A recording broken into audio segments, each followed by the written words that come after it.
Hello students, welcome back to my YouTube channel. In previous lecture we covered the esophagus and stomach. So today I am going to start a new topic of this chapter, the small intestine. So start करते बेटा. The small intestine is highly coiled and is about 7.5 meters long.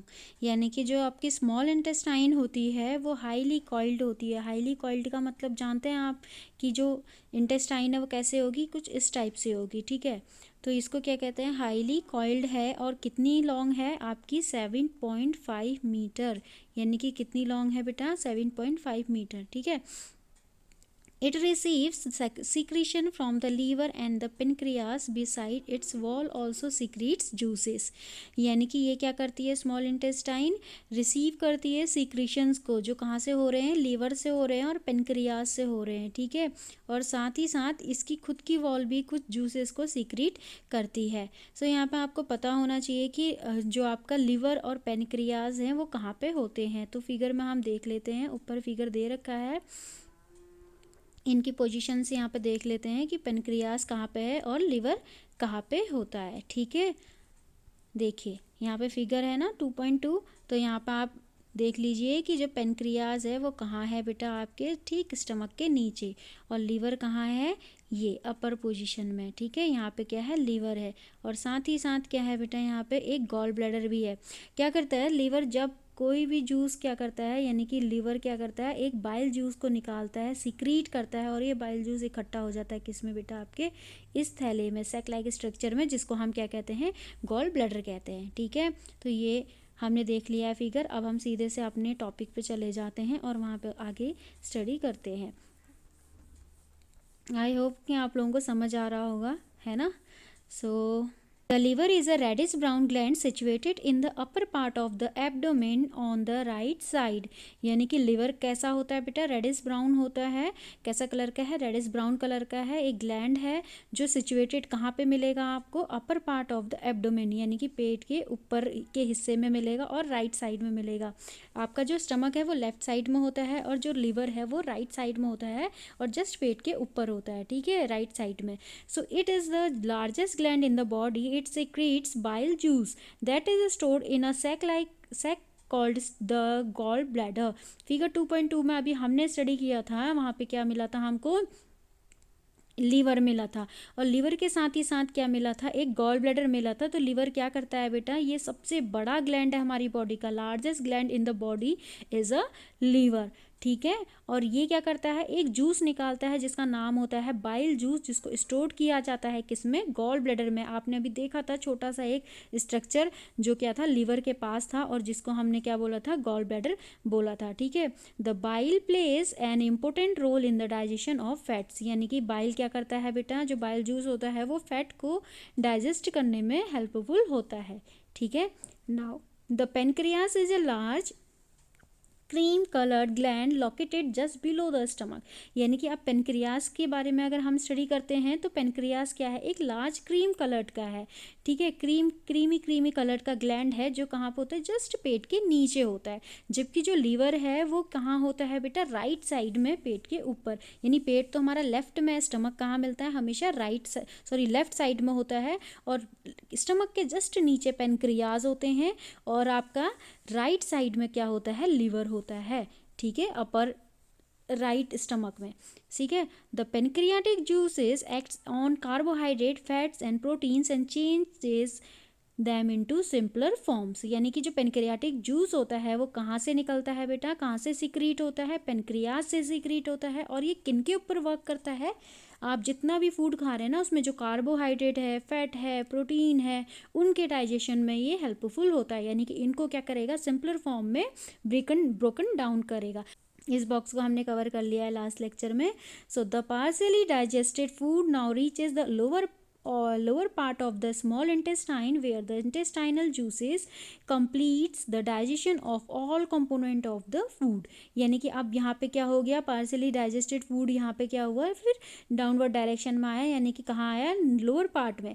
Lower part क्या है, small intestine. ठीक है, small intestine में ये food क्या हो गया, पार्शियली डाइजेस्टेड होके पहुँच गया. अब यहाँ पे क्या होगा कि जो आपकी स्मॉल इंटेस्टाइन है उसमें से उनकी वॉल से भी क्या होगा, इंटेस्टाइनल जूसेस निकलेंगे। वो जूस क्या करेगा, आपका पूरा का पूरा फूड का डाइजेशन कर देगा, यानी कि कंपोनेंट्स जितने भी फूड में बचे हुए हैं उनका पूरा का पूरा डाइजेशन कहाँ हो जाएगा, अब इन स्मॉल इंटेस्टाइन में हो जाएगा। ठीक है, the carbohydrate get broken down into simpler sugar such as glucose, fats into fatty acids and glycerol and proteins into amino acid. यानी कि वह बात मैंने आपको बता दी कि कार्बोहाइड्रेट कैसे हो जाएगा, सिंपल शुगर में टूट जाएगा, ग्लूकोज में यानी कि, और फैट किस में हो जाएंगे, फैटी एसिड और ग्लिसरॉल में ब्रेकन डाउन हो जाएंगे, और साथ ही साथ प्रोटीन किस में हो जाएगा बेटा, आपके अमाइनो एसिड्स में हो जाएगा। So absorption in the small intestine. अब देखो भाई डाइजेस्ट तो हो चुका है फूड, अब क्या करना है उसका आगे, ठीक है। तो अब क्या होगा बेटा, एब्जॉर्प्शन होगा, जितना भी फूड क्या हुआ है डाइजेस्ट हुआ है उसको एब्जॉर्ब किया जाएगा। The digested food can now pass into the blood vessels in the wall of the intestine। यानी कि जो डाइजेस्टेड फूड है अब वो कहाँ पे पास हो जाएगा बेटा, आपके जो ब्लड वेसल्स हैं, ठीक है, ब्लड वेसल्स कहाँ हैं आपकी, इंटेस्टाइन की वॉल्स पे जो ब्लड वेसल्स हैं उनके थ्रू क्या होगा, उसमें पास हो जाएगा। This process is called absorption. यानी कि इस प्रोसेस को क्या बोलते हैं, एब्जॉर्प्शन कहते हैं। क्यों कहते हैं, क्योंकि इंटेस्टाइन के आसपास जितनी भी ब्लड वेसल्स हैं बेटा आपकी, उससे क्या हो रहा है, पूरा का पूरा फूड जो डाइजेस्ट हुआ था इन स्मॉल इंटेस्टाइन में, उस स्मॉल इंटेस्टाइन से डाइजेस्ट होकर फूड कहाँ चला गया है, ब्लड वेसल्स में चला गया है, और उस ब्लड वेसल्स के थ्रू वो एब्जॉर्ब कर दिया गया है। तो इसी प्रोसेस को हम क्या कहते हैं, एब्जॉर्प्शन कहते हैं। Now the inner wall of the small intestine have thousands of a finger-like outgrowths।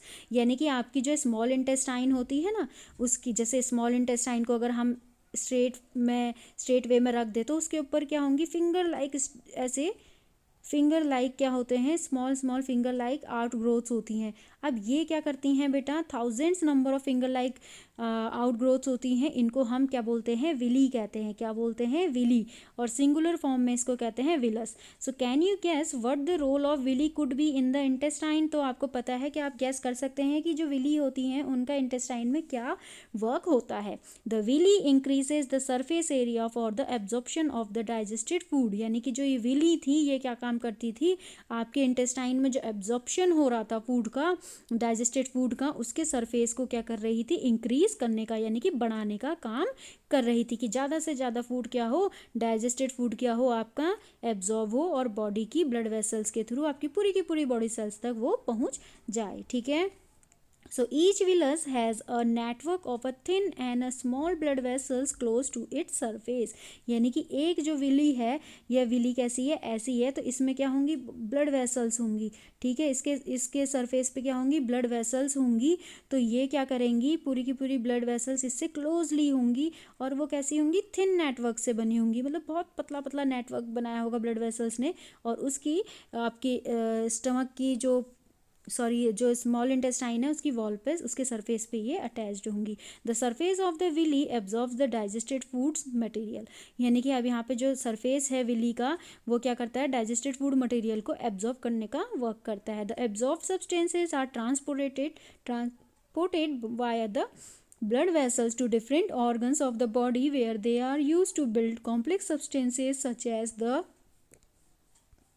Proteins required by the body. यानी कि यहाँ पे क्या हो रहा है कि जो आपकी सरफेस है विली की, वो एब्जॉर्ब करती है डाइजेस्टेड फूड मटेरियल्स को, और साथ ही साथ यहाँ पे क्या हो रहा है, एब्जॉर्ब किया जा रहा है उन सब्सटेंसेस का जो ट्रांसपोर्टेड हो रहे हैं, किसके थ्रू, आपके ब्लड वेसल्स के थ्रू हो रहे हैं, और डिफरेंट ऑर्गन्स में हो रहे हैं आपकी बॉडी के। यानी कि डिफरेंट बॉडी ऑर्गन्स में क्या हो रहे हैं, ये ब्लड वेसल्स के थ्रू पूरे के पूरे आपके एब्जॉर्ब सब्सटेंसेस पहुँच जा रहे हैं। ठीक है, और यहाँ पे क्या होगा, ये यूज़ होंगे आपके बॉडी को बिल्ड करने में, use to build complex substances such as proteins required by the body. यानी कि जितनी भी बॉडी को प्रोटीन रिक्वायर्ड है उससे क्या होगा, वो बॉडी को बिल्टअप करेगी। ठीक है, दिस इज कॉल्ड एसिमिलेशन। यानी कि इस प्रोसेस को क्या कहते हैं, हम एसिमिलेशन कहते हैं। यानी कि जो एब्जॉर्ब फूड है वो आपका पूरी की बॉडी सेल्स तक ट्रांसपोर्टेड हो रहा है, और वहाँ पे क्या हो रहा है, बॉडी की सेल्स बिल्टअप हो रही हैं, क्योंकि वहाँ पर उनको प्रोटीन की रिक्वायरमेंट हो रही थी बॉडी को, तो उसके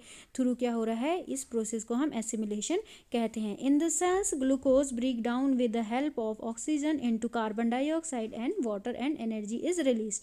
अब यहाँ पे सेल्स में क्या हो रहा है, जो ग्लूकोज बना था हमारे फूड के थ्रू, हमें ग्लूकोज मिला था ना, तो उसका भी ब्रेक डाउन होगा और यहाँ पे क्या होगा, किसकी हेल्प से होगा, ऑक्सीजन की हेल्प से होगा, break down with the help of oxygen into carbon dioxide and water. और यहाँ पे क्या, यहाँ पे बनेगा फॉर्म, कार्बन डाइऑक्साइड और वाटर का फॉर्मेशन होगा और एनर्जी रिलीज्ड होगी, यानी कि ग्लूकोज का यूज़ हो रहा है बॉडी सेल्स के थ्रू और ऑक्सीजन की प्रेजेंस में, और क्या बना रहा है, CO2 और सम अमाउंट ऑफ वाटर बना रहा है, और साथ ही साथ कुछ एनर्जी भी यहाँ पे रिलीज़ कर रहा है, जो हमारे बोलने, खाने, चलने, खेलने, कूदने, पढ़ाई करने में यूज़ हो रही है। ठीक है, यानी कि हमारी फिजिकल एक्टिविटीज़ में एनर्जी जो यूज़ की जा रही है, वो एनर्जी कैसे बन रही है बेटा, हम जब खाना खाते हैं तो उसमें कुछ ग्लूकोज भी हमारी बॉडी की सेल्स तक पहुंचता है, और सेल्स वहाँ पे क्या करती हैं, उस ग्लूकोज को लेती हैं और ऑक्सीजन की प्रेजेंस में क्या करती हैं, कार्बन डाइऑक्साइड बनाती हैं, जो हम क्या करते हैं, एक्सेल कर देते हैं, वाटर बनता है, और साथ ही साथ कुछ एनर्जी भी रिलीज्ड होती है। ठीक है, जिसका हम फिजिकल एक्टिविटी में यूज़ करते हैं। The food that remains undigested and unabsorbed enters into the large intestine, यानी कि आप ऐसा खाना भी बचा होगा ना जो अनडाइजेस्टेड होगा, जिसको डाइजेस्ट नहीं करना है, और अनअब्जॉर्ब्ड भी बचा होगा, जिसमें से भी अभी क्या है, पानी का एब्जॉर्बेंस नहीं हुआ है, पानी एब्जॉर्ब नहीं किया गया है, वाटर का एब्जॉर्प्शन नहीं हुआ है, ऐसा फूड भी जो बचा है वो कहाँ एंटर हो जाएगा, लार्ज इंटेस्टाइन में हो जाएगा। यानी कि अब पूरा का पूरा यहाँ पे डाइजेशन हो चुका है कंप्लीट, लेकिन यहाँ पे एक चीज़ बची हुई है, क्या, वाटर का एब्जॉर्प्शन, यानी कि जो फूड में हमने वाटर लिया था उसका एब्जॉर्प्शन होना अभी बाकी है। ठीक है, सो ये कहाँ चला जाएगा, आपके लार्ज इंटेस्टाइन में। So large intestine is a wider and shorter than small intestine, यानी कि यहाँ पे जो लार्ज इंटेस्टाइन है वो कैसी होती है बेटा, वाइडर होती है, बड़ी होती है, और शॉर्टर होती है देन स्मॉल इंटेस्टाइन से, यानी कि चौड़ी होगी, लेकिन स्मॉल इंटेस्टाइन से लेंथ में छोटी होगी। यानी कि स्मॉल इंटेस्टाइन कितनी थी आपकी, 7.5 है ना, 7.5 मीटर की थी, यहाँ पर आपको दे रखा था, देखो स्मॉल इंटेस्टाइन की लेंथ दे रखी थी 7.5 मीटर लॉन्ग, ये देखिए यहाँ पे है ना, 7.5 मीटर दे रखी है। और अभी यहाँ पे लार्ज इंटेस्टाइन क्या है आपकी, वाइडर है, यानी कि चौड़ी है, और साथ ही साथ कितनी इसकी लेंथ है बेटा, 1.5 मीटर। ठीक है, so its function is to absorb water and some salts from the undigested food material. अब यहाँ पे इसका वर्क क्या है, इसका फंक्शन क्या है बेटा, जितना भी पानी फूड में, मतलब जो डाइजेस्टेड फूड था हमारा, उसमें से सारा का सारा एब्जॉर्प्शन हो चुका था। अब एक अब यहाँ पे अनडाइजेस्टेड जो रिमेन बचा था और उसमें अनअब्जॉर्ब फूड भी बचा था, वो सारा का सारा कहाँ चला गया है, लार्ज इंटेस्टाइन में। अब यहाँ पे उस फूड में से क्या होगा, पूरा का पूरा पानी भी अनडाइजेस्टेड फूड में से क्या किया जाएगा, वाटर और सॉल्ट्स का एब्जॉर्प्शन होगा। The remaining waste passes into the rectum and remains there as semi solid faeces. यहाँ पे क्या होगा, अब जो अनडाइजेस्टेड फूड था उसमें से क्या हो गया, वाटर और सॉल्ट्स का क्या हो गया, एब्जॉर्प्शन हो गया। तो अब क्या बचा, रिमेनिंग आपका वेस्ट बचा, वो सारा का सारा वेस्ट है, आपको बॉडी के यूज़ में वो नहीं आना है, तो वो कहाँ चला जाता है बेटा, पास हो जाता है रेक्टम में, और रेक्टम से फिर कहाँ चला जाता है, एनस से बाहर आ जाता है। ठीक है, तो rectum and remains there are semi solid रूप में वो होता है, और the faecal matter is removed through the anus from time to time, this is called egestion. यानी कि अब जो फीकल मैटर बचा हुआ है वो एनस के थ्रू बाहर आ जाएगा, और उसी प्रोसेस को हम कहते हैं इजेशन। ठीक है, तो ये था लार्ज इंटेस्टाइन और स्मॉल इंटेस्टाइन और उसका एब्जॉर्प्शन स्मॉल इंटेस्टाइन का। अब यहाँ पे बेटा एक ब्लू टॉपिक दे रखा है, डायरिया, इसको अभी कवर करते हैं। और डाइजेशन इन ग्रास ईटिंग एनिमल्स जो 2.3 है, इसको हम कल के लेक्चर में कवर करेंगे, तो इसको स्टार्ट करते हैं। ठीक है, so sometimes you may have experience the need to pass watery stool frequently. कभी कभी आपने एक्सपीरियंस किया होगा कि आप क्या करते हैं, आपको लूज मोशन हो जाता है, यानी कि जो फीकल मैटर होता है उसका उसमें क्या होता है, वाटर बहुत ज़्यादा होता है, वाटरी स्टूल पास होता है, यानी कि दस्त हो जाते हैं। ठीक है, ये आपने देखा होगा। सो इस कंडीशन को हम कहते हैं डायरिया, यानी कि this condition is known as a diarrhoea. It may be caused by an infection, food poisoning और इनडाइजेशन। यानी कि ये कैसे होता है बेटा, ये हो सकता है कि आपको कोई इन्फेक्शन कॉज हो, इसलिए आपको डायरिया कॉज हो जाए, या फिर फूड पॉइजनिंग के थ्रू भी डायरिया हो जाता है। हम जब बहुत बासी खाना या क्या कहते हैं बिल्कुल अच्छा फूड नहीं खाते हैं, यानी कि गंदा फूड जिसमें मक्खी वगैरह बैठी होती हैं, या बहुत ज़्यादा बासी खाना खा दिया तो उससे फूड पॉइजनिंग हो जाती है। और इनडाइजेशन यानी कि खाना जब पचता नहीं है, डाइजेशन नहीं हो पाता है स्टमक में, किसी कारण हो सकता है ये, तो यहाँ पे क्या होगा, आपको डायरिया होने के कंडीशंस बहुत ज़्यादा हो जाते हैं। It is very common in India particularly among children, यानी कि ये कॉमन बहुत है इंडिया में, और साथ ही साथ किस में कॉमन है ये, आपके यहाँ पे बच्चों में, यानी कि जो बच्चे होते हैं उनको बहुत ज़्यादा डायरिया होता है। ठीक है, इंडिया के जो बच्चे होते हैं, क्योंकि वो कई बच्चे क्या होते हैं, हैंड वॉश नहीं करते हैं, कहीं का भी पानी पी लेते हैं, है ना, कैसे भी खाना खा लेते हैं, और अगर गंदा फूड है, ठीक है, उसको भी खा देते हैं। कभी कभी बच्चों को पता नहीं चलता है कि ये खाना ख़राब हो चुका है, उसको खा लेते हैं। ठीक है, कभी कभी बाहर से समोसे वगैरह खा लिए, क्या पता वो कैसा समोसा है, वो खा लिया, तो उससे भी क्या होता है डायरिया कॉज हो जाता है। So under severe condition it can be fatal, यानी कि जब ये कंडीशन अगर ये बहुत ज़्यादा हो जाए तो डायरिया बहुत ईजी वे में नहीं लेना चाहिए, ये काफ़ी घातक भी हो सकता है। So this is because of the excessive loss of water and salt from the body. ऐसा क्यों होता है बेटा, क्योंकि डायरिया में क्या होता है, बहुत ज़्यादा पानी हमारी बॉडी से लॉस हो जाता है, निकल जाता है, और साथ ही साथ सॉल्ट्स भी बॉडी से निकलते हैं, तो जिसके कारण हमारी बॉडी में क्या हो जाता है, डिहाइड्रेशन यानी कि वाटर की कमी हो जाती है, और हम लोगों को चक्कर आ जाता है। ठीक है, so diarrhoea should not be neglected even before a doctor is consulted. The patient should be given plenty of boiled and cooled water with a pinch of salt and a sugar dissolved in it. This is called oral rehydration solution, यानी कि ORS भी इसको कहते हैं।